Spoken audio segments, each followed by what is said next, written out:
Hello everyone and welcome back to Neil Explains. Today I come with new PEMDAS question, which is 9 divided by 3 divided by root 9 divided by 3. Try to solve by Ron. Okay. And here we will solve with the help of PEMDAS order of operations.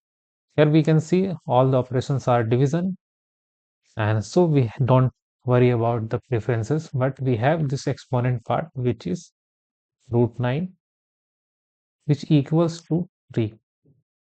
Root 9 can be written as 9 1 by 2.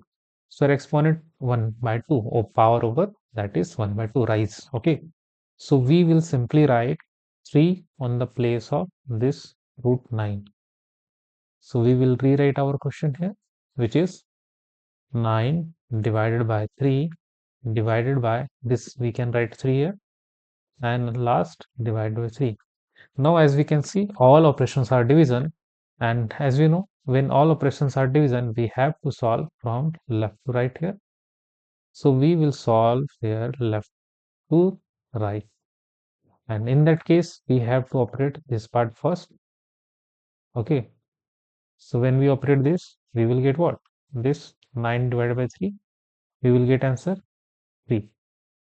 Okay, so we will rewrite here 3 divided by 3, now divided by 3. Now again we have to solve from what? Left to right. Okay, and we have to solve this part, which is 3 divided by 3, which will give here 3, and finally we will get, actually this will be not, this will give 1. Okay, so our final answer will be 1 divided by 3, or you can simply write 1 by 3 here. Sorry for my mistakes, but don't do this. So right answer is 1 by 3, and try to solve all this math question. Thanks for watching.